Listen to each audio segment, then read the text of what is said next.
Hola, hola, bienvenidos a todos ustedes y especialmente a todas ustedes, porque yo le pedí así encarecidamente que me diera una oportunidad en una agenda tan ocupada y tan complicada a una persona que admiro mucho porque ama su profesión, y les quiero presentar al doctor Julián Escobar. Ay, el famoso Baby Maker. ¿Cómo estás? Muy bien, gracias, que verte. Vamos a platicarle a la gente cuánto tiempo tienes en esto de hacer bebés. Hacer bebés. Es una trayectoria muy larga, ¿no? Porque se ve súper joven, así de que, pásale, chamaco. Soy más viejito de lo que piensan, pero no, pues obviamente, trabajando haciendo bebés en fertilidad desde el 2008, pero obviamente tú tienes que tener un entrenamiento que te llegue hasta ese punto. Entonces es una subespecialización de obstetricia y ginecología. Entonces normalmente las mujeres van al ginecólogo. Ellos estudiaron premedicina, medicina y 4 años de especialidad en ginecología y obstetricia, y yo hice lo mismo, pero me subespecialicé en infertilidad, que son 3 años más, y es más para enfocarse en las situaciones reproductivas. Oye, ¿por qué muchos ginecólogos en reproducción también se especializan en endocrinología, sí, como tú?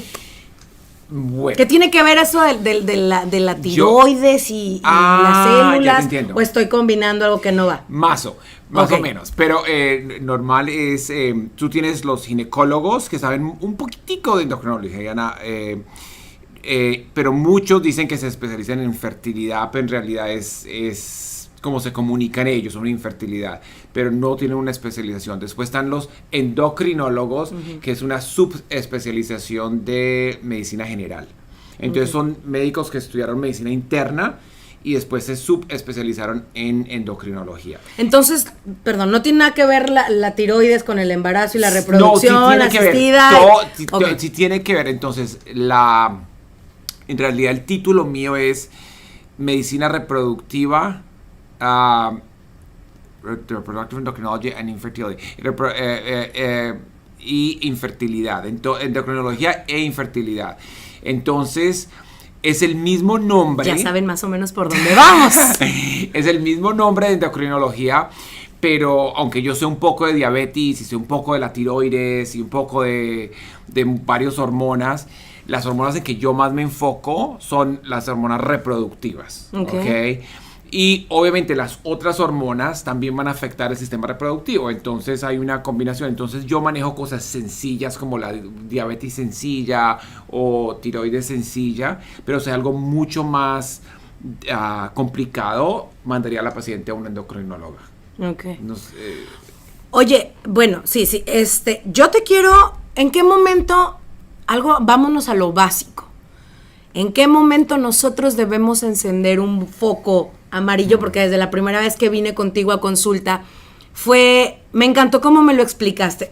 Vamos a repetir esa manera en que yo llegué y me senté y te dije, ¿cómo sé si yo necesito de reproducción asistida? Tengo tantos años de casada, pero hay gente que tiene 1 año, 2 años, o tiene con su pareja mucho más años y dicen, no me estoy cuidando y no tengo hijos. Es muy buena pregunta, y yo creo que el periodo de tiempo más variable que yo veo es en las pacientes latinas, para ser honesto. El normal debe ser que una mujer de menos de 35 años trate por 1 año. O sea, si tú no piensas que tienes ningún problema, tienes periodos regulares, no sabes nada normal con tu matriz o con tus trompas o con el conteo espermático de tu esposo, si tú piensas que todos ustedes son normales, tienes menos de 35 años, 1 año es entre lo normal para tratar. Si tienes más de 35 años, deben intentar 6 meses y después pedir un poquito de ayuda. Pero yo tengo pacientes que han tratado por 15, 17, 20 años. Gracias a Dios, con las latinas muchas veces empezaron a los 15, entonces apenas tienen 35, 37, tienen un chance, ¿no? ¿Cuándo es cuando una mujer dice, sabes que ya no? Porque vemos en las noticias, mujer de 60 años por IVF acaba de tener un bebé. Es muy difícil contestar esa pregunta, porque no hay una delineación médica. Cada práctica va a ser diferente, toma también con la paciente, con el tipo de paciente, pero yo tengo pacientes casi que los 50 años. O sea, obviamente, entre más dificultades tenga yo, menos opciones va a tener la paciente. O sea, entre más joven y más recursos tengamos, más opciones existen. Entre más años tenga una mujer de 47 años, va a tener muchas menos opciones que una paciente como tú, una mujer de 22 años, ¿no? ¿Me dijiste de 22? ¿Qué quieres de tomar, por favor? ¿Y luego? Entonces, pero gracias a la tecnología podemos ayudar a una persona que esté prácticamente menopáusica, una persona que ya biológicamente no pueda tener familia, les podemos ayudar a tener familia. Pero tenemos también una responsabilidad médica y llegar hasta cierto punto. El hecho que yo pueda ayudar a una mujer de 60 años no quiere decir que yo deba. Y en la realidad no existe algo claro en Estados Unidos que te diga no le puedes ayudar a una persona hasta cierta edad.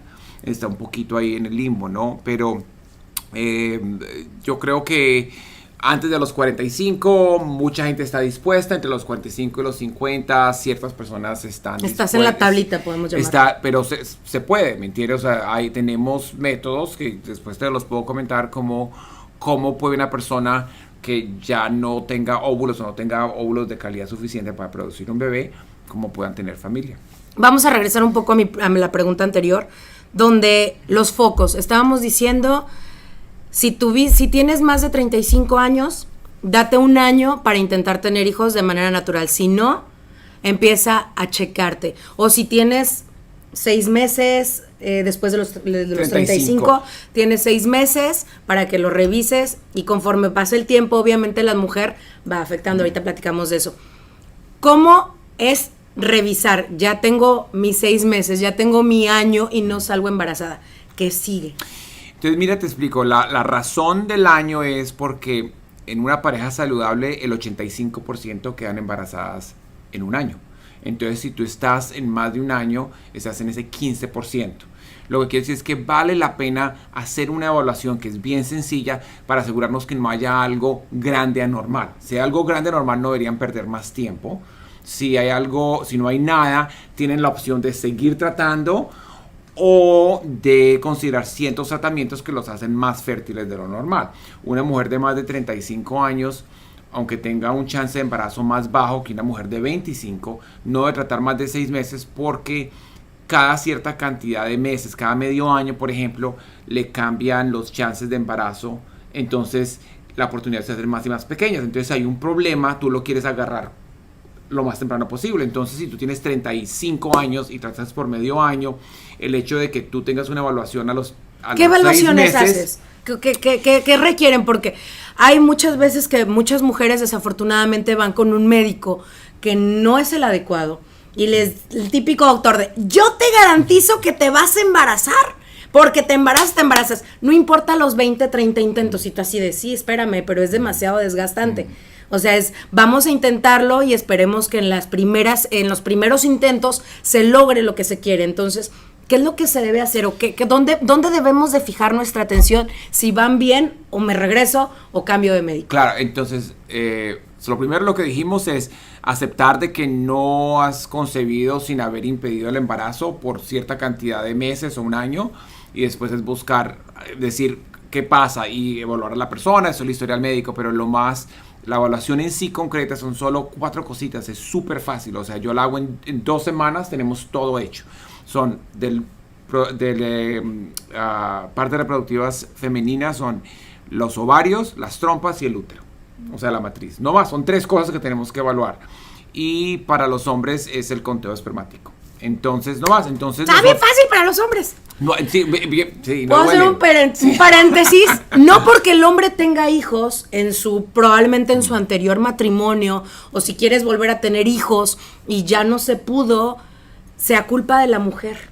Tienes toda la razón. Es muy, muy típico.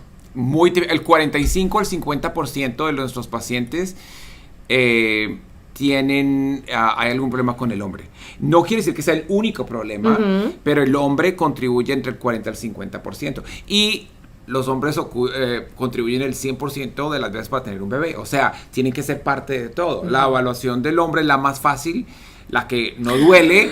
Nada más, Vani, sacatito para el conejo y ya. No más, la pasan rico. Y Te dicen que no es tan rico, ¿eh? No, tienes toda la Porque razón. está como muy frío Sí. el cuartito y solitos y es como que la enfermera fuera esperándote. No es nada padre para ellos, ¿eh? Pero no es como... no es como lo de ustedes. Mira, Exactamente. sí, yo siempre he dicho, que si los hombres tuviéramos que tener niños, se acabaría la raza humana. O sea, un hombre que tiene con menstruaciones o pariendo, esto sería imposible. Entonces son ustedes. Pero entonces digo, la parte de nosotros es muy pequeña, pero con todo y eso, todo lo que hacemos acá no es incómodo, pero es diferente a lo que sucede fuera de estas puertas. O sea, las cosas que discutimos en la clínica, que es el diario vivir, es parte de tener un bebé. Nosotros tenemos que hablar de estas cosas y pues necesitamos una muestra del hombre. El hecho de que yo te diga que el 40 al 50% de las veces hay un problema con el hombre, no quiere decir que sea un problema severo.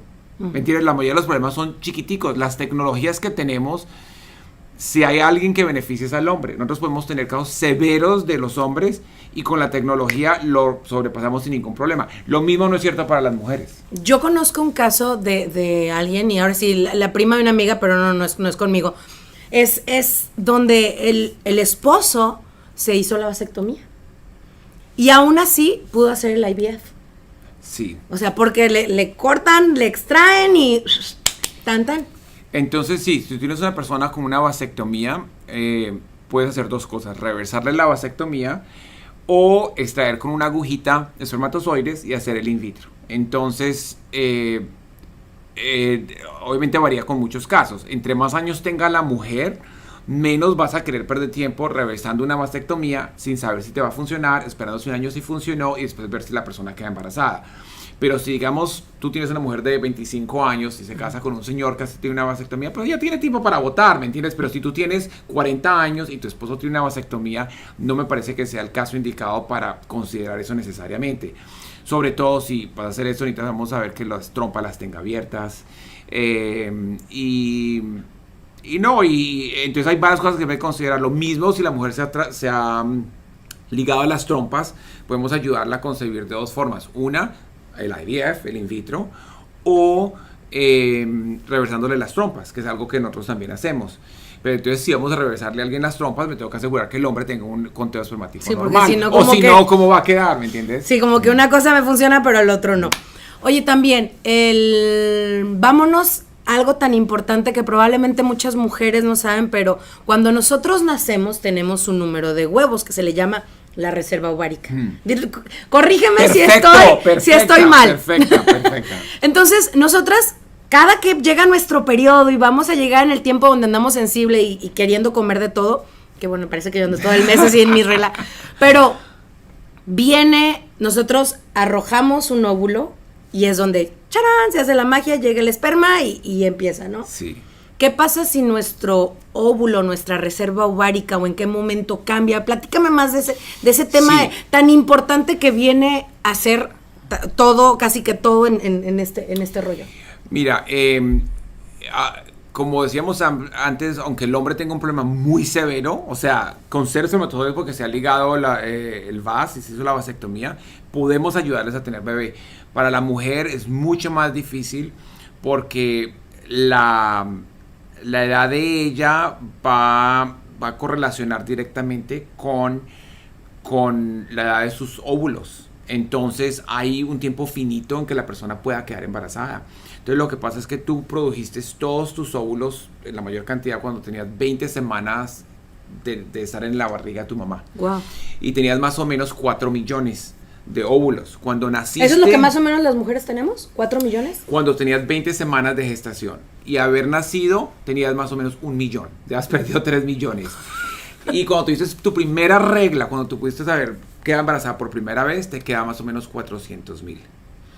Y empiezan a bajarse hasta la menopausia alrededor de los 50, 51, donde quedan solo 1,000. Entonces la cantidad se declina gigantescamente y no creas nuevos. El problema más grande no es la calidad, sino la calidad.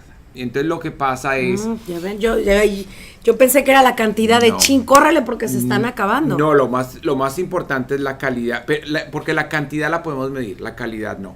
Entonces lo que pasa con la calidad es, tú puedes tener una mujer con la misma cantidad de óvulos y una tiene 45, 35 y 25 y el chance de embarazo es completamente diferente, porque la calidad es diferente.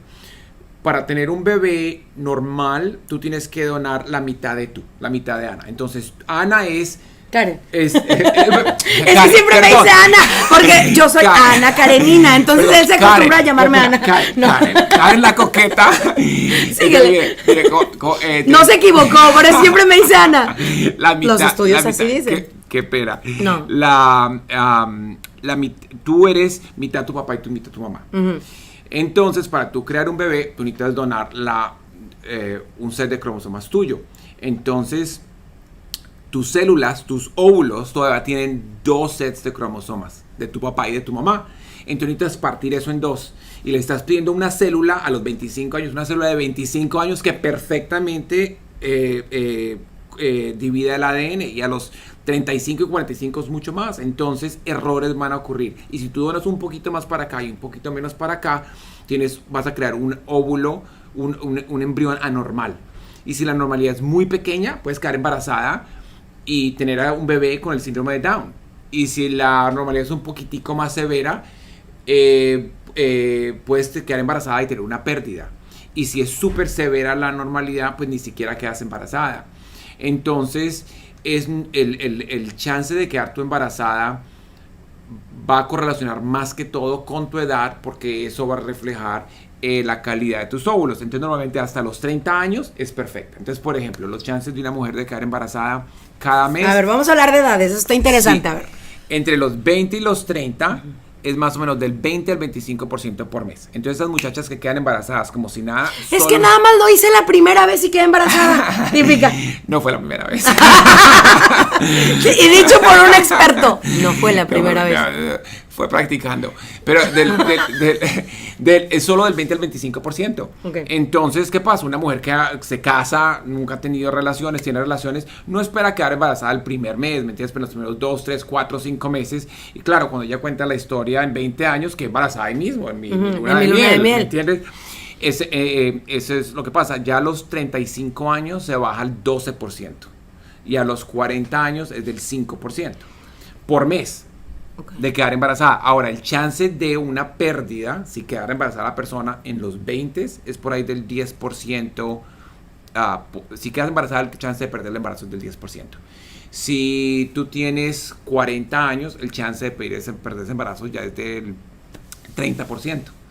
Entonces, eso correlaciona también con la anormalidad de los óvulos y los embriones. Y lo mismo, el chance de tener un bebé con el síndrome de Down va a subir entre más años tenga la persona. Entonces, la raíz de todo es la misma, es que entre más años tenga la persona, más la mujer, más anormales son los embriones, y eso te lleva a pronóstico un poco peor. Oye, hay muchas mujeres también que están planeando, y está muy de moda el congelar los óvulos. Sí. Pero está, o sea, es como trending topic, el de, oye, ¿y si congelo? ¿Por qué? Porque ahorita con lo del COVID-19, o que si ya están, estoy soltera, quiero viajar, quiero hacer mis cosas, y no sé si a los 35 años, 40 años, quiera ser mamá. Sí. Pero sí quiero, está probablemente ahí. ¿Cómo se le hace? ¿O recomiendas?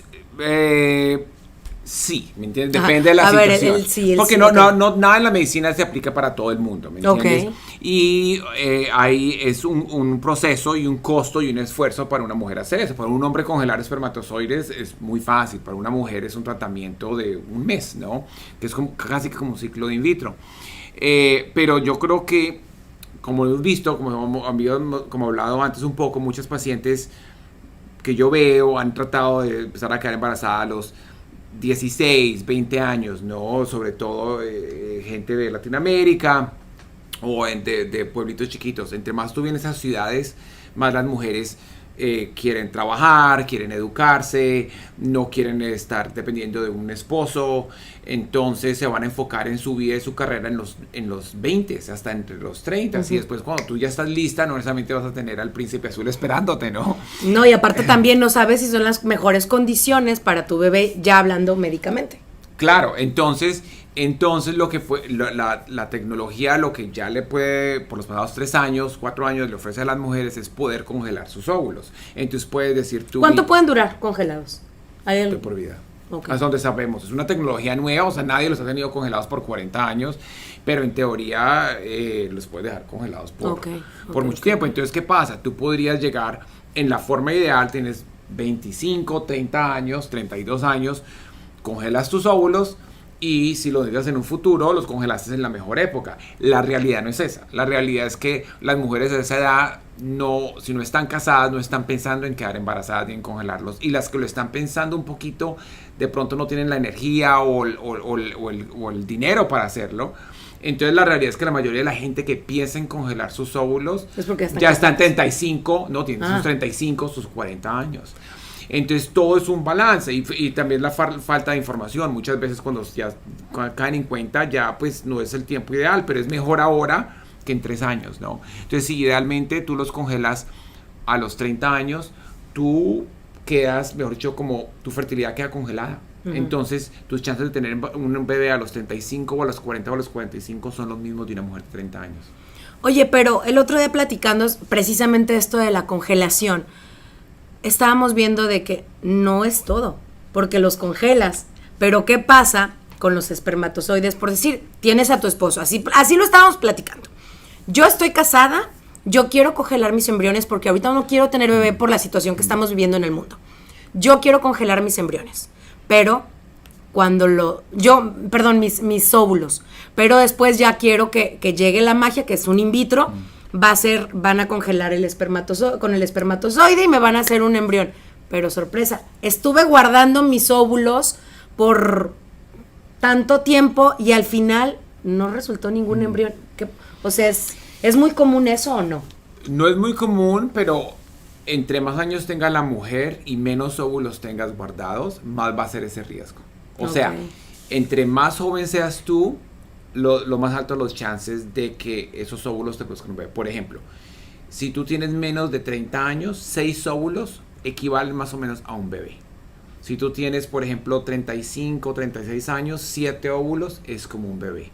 Y si tienes por ahí 40 años, entonces unos 8 o 9 óvulos para equivaler más o menos a un bebé. O sea, que de todos esos salga uno. Que salga uno, en teoría. O sea, no todos los óvulos están maduros, no todos los óvulos maduros fertilizan, no todos los óvulos que se fertilizan crecen a ser un embrión, y no todos los embriones son normales, y no todos los embriones normales se implantan. Entonces, obviamente, entre más sea grande el denominador, más son los chances que la persona va a tener.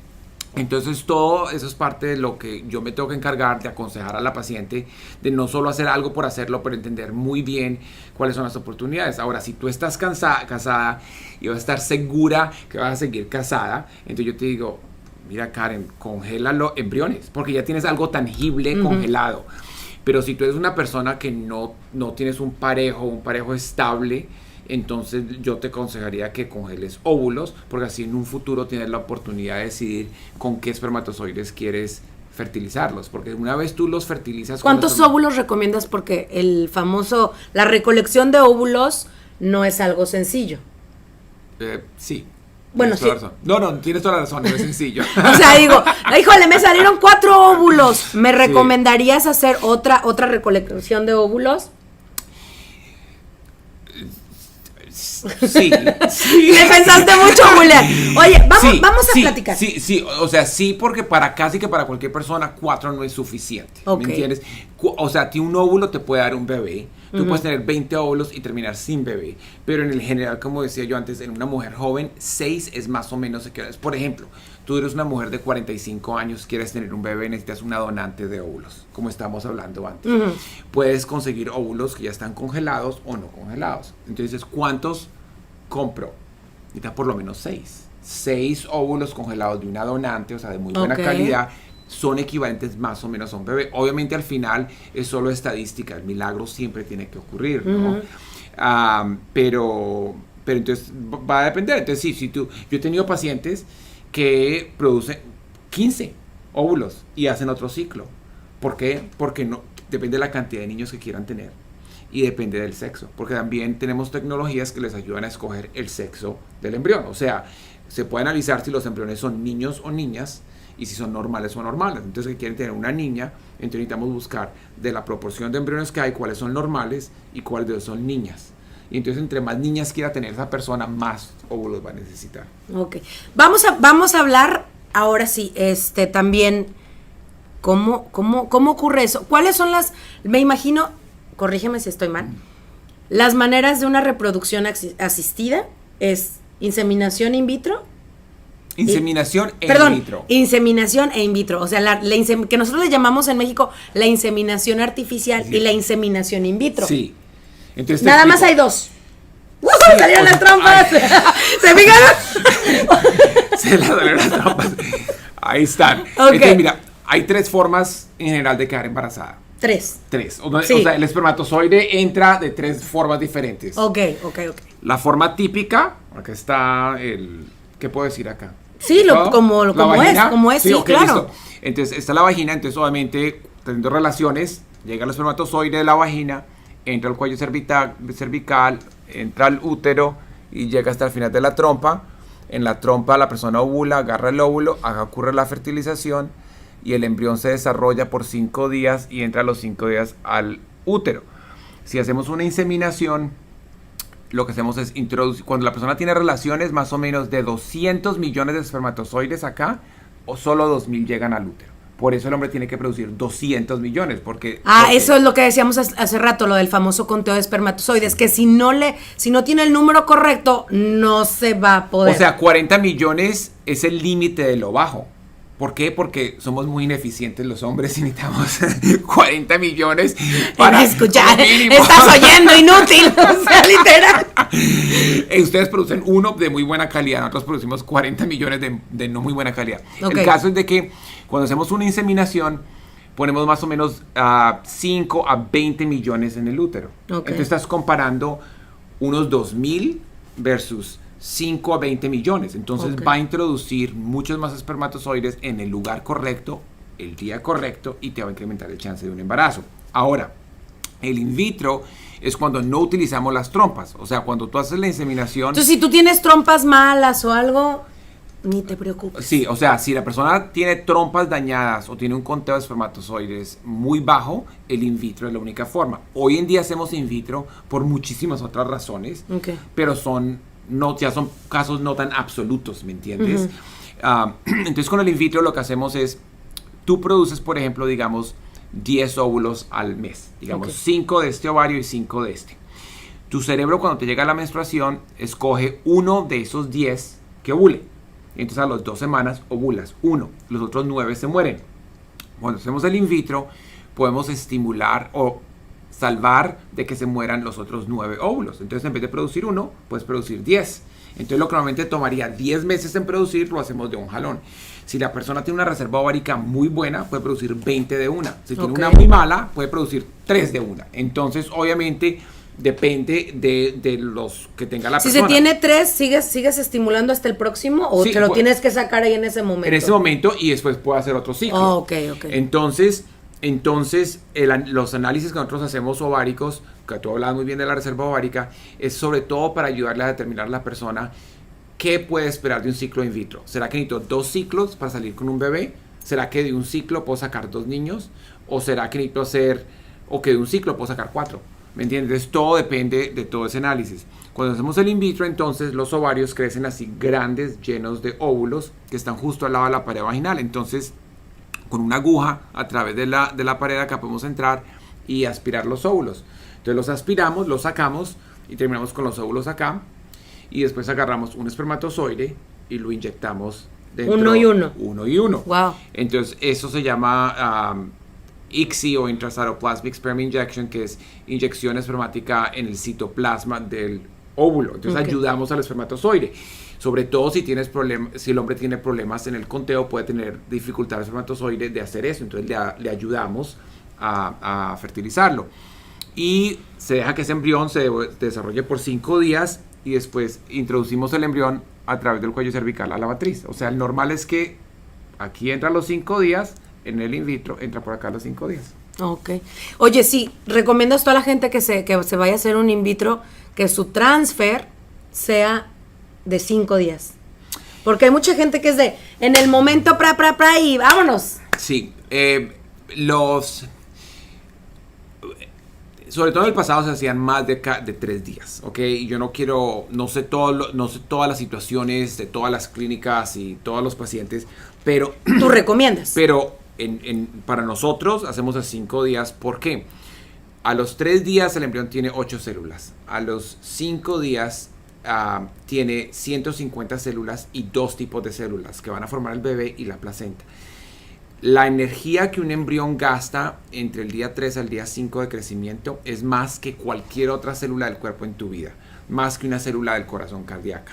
Entonces muchos embriones dejan de crecer, así sean normales, entre el día 3 al día 5, porque no tienen, como dice, la energía, la estamina, la capacidad de crear un embrión. Entonces, si uno sabe que el chance de embarazo es más pequeño con un embrión de 3 días que con uno de 5, tiende a transferir más de uno. Y entre más embriones tú transfieras, más son los chances de embarazos múltiples y complicaciones. Entonces tienes algo mucho más seguro con un embrión bueno de 5 días. Y algo muchísimo más seguro con un embrión que se le ha hecho el estudio genético a los 5 días. Porque entonces ya no solo sabes que es un embrión que llegó al día 5, sino que es un embrión que está normal, que tiene cromosomas normales el día 5. Ay, Julián, me encanta. Yo por mí seguiría platicando, pero bueno, ya el tiempo, hay mucha información, pero ¿qué te parece? Si ahorita nosotros nos quedamos aquí, seguimos platicando, pero por lo pronto este video lo dejamos, vamos a subir próximamente otro y vamos a estar vestidos igual y todo, porque esta conversación sigue de cuándo hacer un in vitro, cuándo y cuándo hacer una inseminación. ¿Qué te parece? Muy bien, súper, gracias. La gente te puede encontrar en redes sociales, en Instagram es súper activo. Sí, tengo que decir. Sí, doctor. Julián Escobar. ¿Cómo es? No, es doctor, DR. DR de doctor. Julián Escobar, creo. Ya Sí. no sé. Sí, así está, DR Julián Escobar. Sí. De todos modos, aquí en la descripción se los voy a dejar todo listo. Él está aquí en la ciudad de Irving, en el Metroplex de Dallas Fort Worth, pero ustedes lo pueden contactar ahorita si tienen alguna duda, le pueden mandar algún correo electrónico. Por redes sociales es lo más fácil. Una de las cosas buenas que ha resultado del coronavirus es de que hoy en día nos forzamos a hacer consultas remotas. La mayoría de lo que hacemos nosotros es conversar con los pacientes. Y pues siempre he tenido pacientes desde la China, Europa, Latinoamérica, pero ahorita hasta pacientes en el mismo Dallas. Es más fácil para todo el mundo comunicarnos por computador. Entonces, por video. Telemedicina. Sí, telemedicina. Ha funcionado supremamente bien. Ay, pues muchísimas gracias, Julián. Un placer. Y ya saben, si tienen alguna duda, pues contáctenlo y ya fácil y sencillo. Pero créanme, es el Baby Maker, que sí se hace posible, ¿eh? Besitos. Gracias.